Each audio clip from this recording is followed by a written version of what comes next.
안녕하세요. 가진 것 다 다른 자식들 퍼주시고 이제 와서 저희랑 살겠다는 어머님과 엮는 30대 부부 중 아내예요. 남편과는 직장 생활을 하면서 알게 된 사이입니다. 같은 부서는 아니었지만 큰 프로젝트를 같이 진행하게 되면서 서로 알게 되었어요. 이후로 특별한 계기가 있던 것은 아닌데 서로 점점 가까워졌고 그러다 본격적으로 사귀기 시작한 건 지금으로부터 6년 전입니다. 이후로 딱히 숨기지 않고 연애를 했어요. 회사가 다행히 사내 연애를 장려하는 분위기라서 가능했던 일이었지요. 그러다 재작년 결혼을 했는데 그때는 이렇게 될 거라고는 상상도 못했네요. 저는 서울에서 차로 8, 9시간은 걸리는 지방에서 나고 자랐습니다. 친정 부모님은 농사를 지으시는데 땅은 2만 평 정도고 여러 작물을 다루십니다. 일할 사람이 없어서 외국인 노동자들을 쓰고 계시고요. 돈은 제법 되는 걸로 알아서 친정아버지도 농담처럼 회사 다니다 힘들면 때려치고 내려와서 농사나 지어라 하시는데 그럴 때마다 친정어머니는 아주 질색을 하시지요. 저는 저희 부모님 직업을 부끄럽게 생각해 본 적은 한 번도 없습니다. 하지만 서울에 있는 대학에 합격해 상경하게 된 이후로 서울 사람들이 농사에 대해서 저와는 조금 달리 생각하고 있다는 걸 알게 되었어요. 어쩌다 친정 부모님이 농사를 짓는다고 하면 다들 돈은 안 되고 힘든 일을 하신다고 생각하는 눈치더라고요. 처음엔 그런 반응이 속상해서 그런 편견을 바로 잡아주고 싶은 마음에 이렇게 저렇게 구구절절 설명을 하기도 했는데 그래도 별로 달라지는 것도 없고 저도 힘들더라고요. 그래서 요새는 그냥 농사 지으신다 이야기하고 이후로 상대가 어떻게 생각을 하건 말건 관심을 두지 않는 편입니다. 반면에 저희 남편의 경우 서울에서 2시간 정도 떨어진 곳에서 나고 자란 사람이에요. 아버님, 어머님 두 분이 같이 식당을 하셨는데 한때는 TV에도 나오고 했을 만큼 인기가 있었던가 봐요. 그런데 그 식당을 다른 자식들하고 상의도 없이 몇 년 전 아주버님한테 넘겨주셨답니다. 저희 남편에게는 위로 4살 많은 형과 아래로 2살 어린 저와 동갑인 신우가 있거든요. 그런데 저희 남편과 달리 아주버님이 오랫동안 진로를 정하지 못하고 방황을 했던 모양이에요. 그렇다고 아버님 어머님이 그걸 보고만 계셨던 건 아니고 이거 배운다 하면 돈 대주고 저거 배운다 하면 돈 대주고 그러셨다는데 그럴듯한 결과를 한 번도 낸 적이 없었답니다. 감옥은 돈만 몇 천은 될 거라대요. 그리고 그 와중에 장가도 갔는데 벌어놓은 돈이 없으니 무슨 돈으로 장가를 갔겠어요? 그 또한 전부 저희 아버님 어머님 주머니에서 나온 돈이었지요. 그런데 문제는 장가까지 간 아주버님이 밥벌이를 못하니 형님이 같이 사내 못 사내 하고 난리를 쳤던가 봐요. 그러니까 그 형님 달래준답시고 아버님 어머님이 하시던 식당마저 기어이 아주버님한테 넘겨주신 거지요. 그리고 여기서부터 저랑 남편이 화가 나는 부분인데 잘 되는 식당을 물려받았으면 책임감을 가지고 이끌어 나갈 생각을 해야 하잖아요? 그런데 툭하면 이래서 문 닫고 저래서 문 닫고 재료 손질하기 까다롭다고 메뉴를 홀딱 없애고 그러니까 가게가 금방 내리막길을 걷더라고요. 그래도 어떻게 또 막판에 어머님 아버님이 마지막 당신들 노후자금 다 끌어다가 대주셔가지고 용케 문은 안 닫았는데 전 솔직히 시간 문제라고 봅니다. 신우도 사는 건 녹록지 않은 모양새였어요. 남편보다 어린 신우였지만 대학 졸업 후 동네 작은 회사에서 일 좀 하다가 바로 시집을 갔거든요. 결혼하자마자 애 갖고 그래서 회사 관두고 이후로 애를 연년생으로 둘이나 낳으면서 완전히 전업주부가 되었다대요. 그리고 신우 남편은 동네에서 작은 카페를 하는데 처음엔 괜찮았던 모양이에요. 하지만 신우 남편이 카페 열고 2년이나 지났나 그 즈음에 바로 옆 건물에 대형 프랜차이즈 카페가 들어왔답니다. 뭐 그래도 작은 카페 찾아주는 손님들이 있긴 해서 이래저래 버티고는 있는데 매번 죽는 소리가 장난 아니에요. 그리고 어머님 아버님이 도와주신답시고 대출까지 받으셨다 들었습니다. 말로는 신우가 갚는다고 했는데 누가 갚고 있는지 그 속을 누가 알겠어요. 이런 모든 사정을 결혼 전에 알았다면 제 결정이 좀 달라졌을까요? 그럴지도 모르지요. 하지만 결혼 전에는 그저 어머님 아버님이 식당을 하시고 TV에도 나왔다 해서 더 깊게 파고들 생각을 못했어요. 식당에 가보시면 알겠지만 내부 인테리어도 그렇고 제법 그럴듯하거든요. 그리고 아주버님이나 신우 다 가정 꾸리고 잘 산다 하는데 제가 솔직히 어떻게 해놓고 사는지, 뭘 먹고 사는지까진 따질 수 없잖아요? 그저 가족들 다 자기 밥벌이는 하고 사는구나. 그럼 됐다 싶었네요. 남편하고 저 두 사람만 놓고 봤을 때는 솔직히 비슷비슷한 조건이기도 했고요. 결혼할 때 시댁으로부터 도움은 전혀 받지 않았습니다.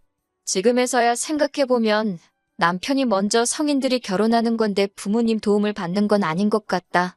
반반이 어떻고 저떻고 한 게 다 쉬운 건가 싶기도 해요. 어차피 아버님 어머님은 저희를 도와주실 형편이 못 되었으니까요. 하지만 그때는 남편이 하는 말이 그럴듯하다. 일리가 있다 싶었어요.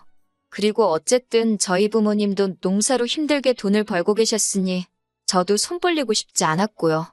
친정부모님은 그래도 아무것도 안 해가면 시부모님 눈밖에 나지 않겠냐며 예단 비용으로 2천만 원을 주셨는데 솔직히 그 돈은 제가 중간에서 가로챘어요. 가로챘다기보단 원래는 결혼 준비로 바빠서 신혼여행을 다녀온 뒤 친정부모님하고 다 같이 모이는 자리를 만들어서 전해드릴 생각이었거든요. 어쨌든 저희 부모님이 큰돈 쓰시는 건데 체면 좀 살려드리고 싶었으니까요. 그런데 어머님이 그 복을 당신 발로 차시대요. 무슨 말이냐 하면 여기에도 얽힌 이야기가 있는데 저희가 반반 결혼을 하는 걸로 이야기가 된 이후 결혼 준비 자체는 큰 문제 없이 진행되고 있었습니다.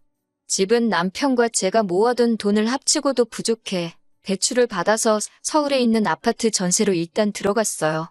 집뿐만 아니라 혼수도 그랬지요. 결혼식 비용은 들어온 축의금으로 각자 해결하기로 했고요. 그런데 결혼식 당일날 어머님이 급하게 쓰실 곳이 있다며 축의금을 달라고 하시대요.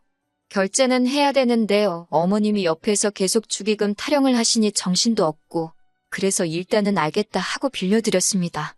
사실 결혼식도 말이 나와서 말이지만 시댁 사정에 맞춰서 시댁에 있는 지역, 저에게는 아무런 연고도 없는 곳에서 하게 되었어요. 신부인 제가 불편한 건 차치하고라도 그러면 일단 저희 친정부모님부터 시작해서 멀리서 오는 저희 쪽 하객분들이 탈 버스 대절 비용이라던가 그런 건 시댁에서 해주셔야 하잖아요. 그런데 안 해주셨어요. 이 핑계 저 핑계 대시면서 저도 나중엔 치사해서 말도 안 꺼냈지만요. 그런데 그런 와중에 축의금까지 그렇게 가져가시곤 언제 주실 거냐 물으니 그 돈은 당신이 그간 뿌린 돈을 수거한 거나 마찬가지라며 못 준답니다. 황당했지요. 솔직히 하객 대부분은 남편 하객이었으니까요.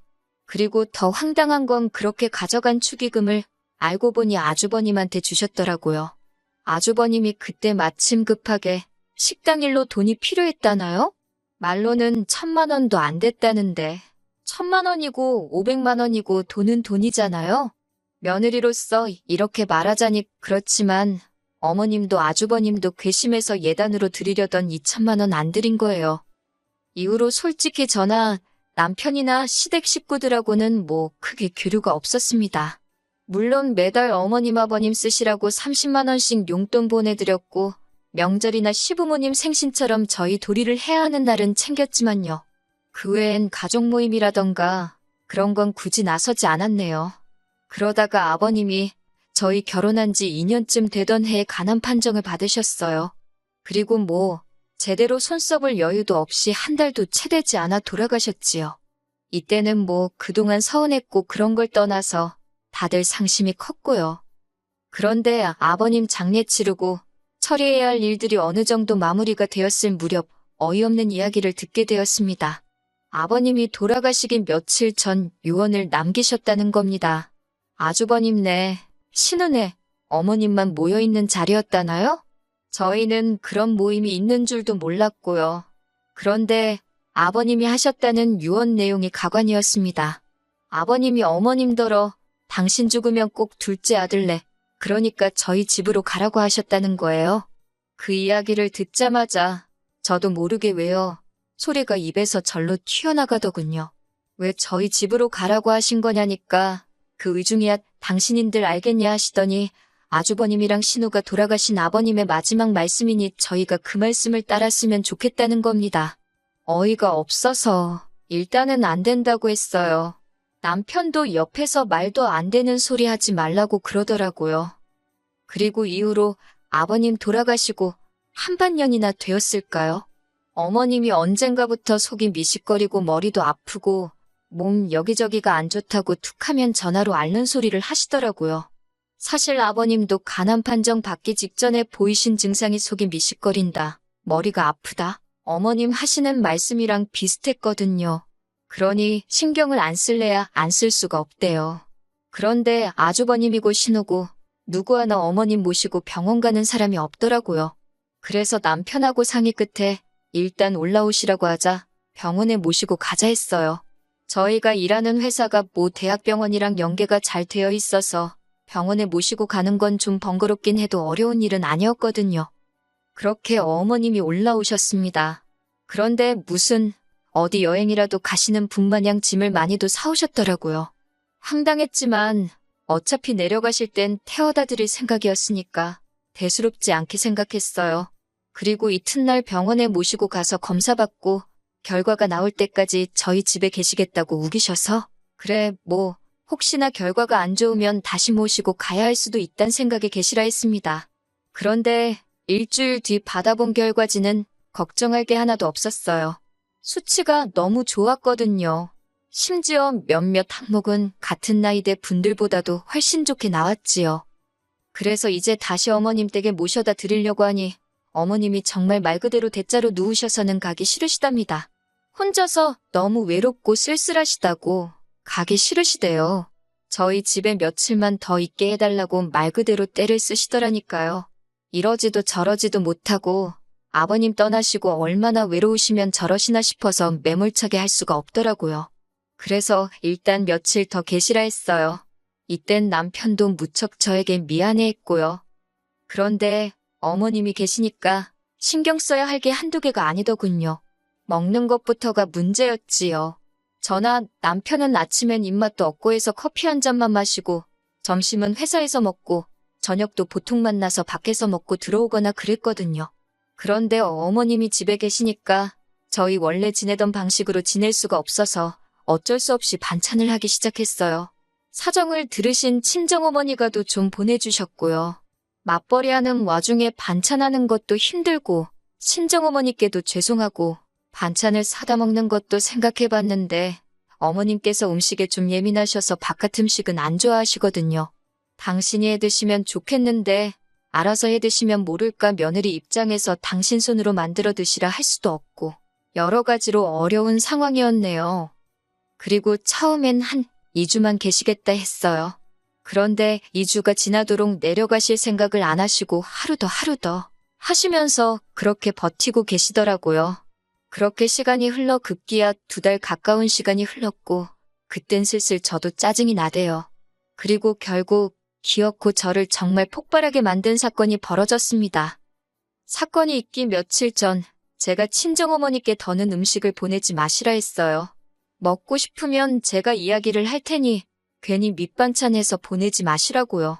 처음에야 어머님 드시는 게 신경 쓰여서 어쩔 수 없이 친정어머니 도움도 받았지만 한 달이 넘어갈 때부턴 어머님 때문에 친정어머니 고생시키는 게 말이 되나 싶었거든요.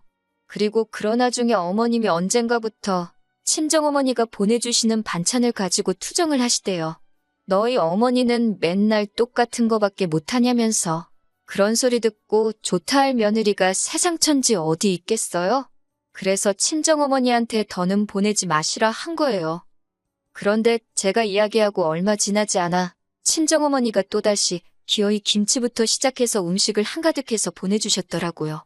그리고 선물 들어온 거라며 조기에 한 후에 직접 농사 지으신 나물에 이것저것 잔뜩 챙겨서요.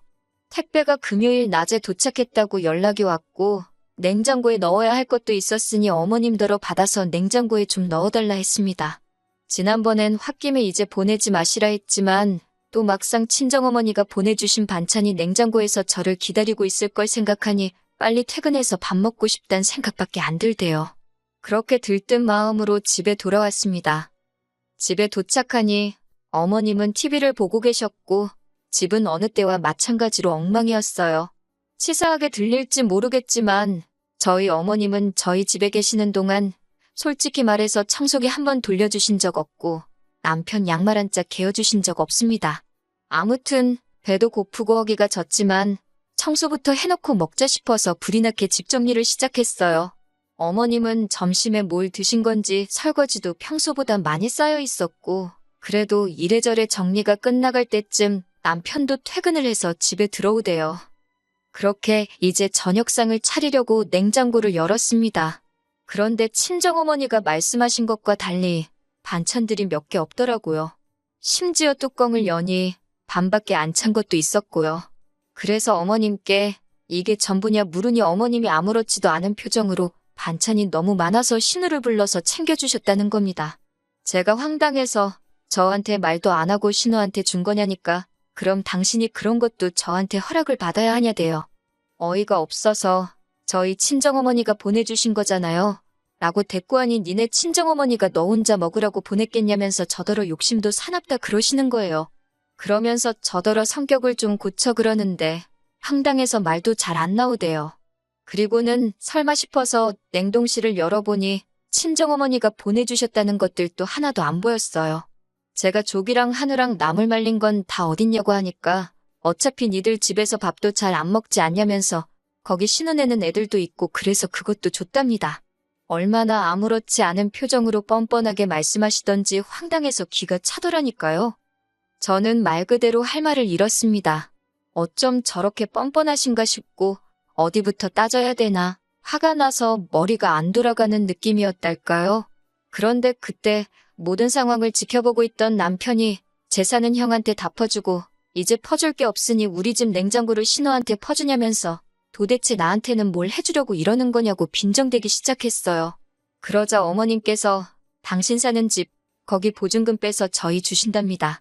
저는 솔직히 그때까지 그 집은 그래도 어머님 아버님 명의로 돼 있는 줄 알았는데 반월세라는 사실을 알고 깜짝 놀랐어요. 남편이 그러자 그까짓 거 보증금 뭐 2천이나 되냐 3천이나 되냐 짜증을 내더니 그 돈 받고 독박스를 있냐면서 대뜸 어머님더러 집에 가게 짐 챙기라 그러대요.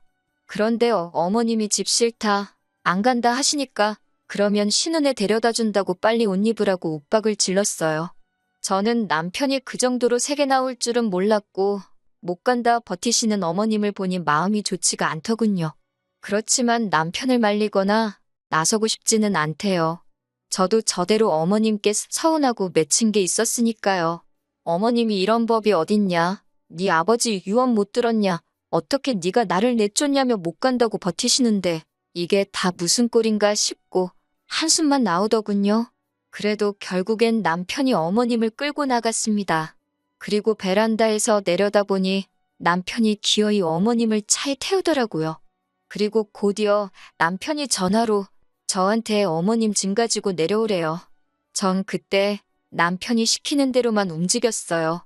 그렇게 어머님 짐을 챙겨서 1층으로 내려가니 남편은 운전대를 잡고 씩씩거리고 있고 어머님은 흐느끼고 계셨습니다. 당신이 뭘 그렇게 잘못한 거냐며 너네는 여유 있게 살지 않냐. 아주버님 내하고 신혼에는 그게 안 되니까 좀 도와준 건데 그걸 이해를 못하냐면서. 하지만 제가 보아하니 반찬을 준 게 문제가 아니라 그간 남편 가슴에 맺힌 게 있던 게 그렇게 터져나온 게 아닌가 싶어요. 그러니 더욱이 제가 끼어들 수도 끼어들고 싶지도 않았네요. 그리고 남편과 함께 차에 올라탔고 그 길로 신우네 집으로 향했습니다.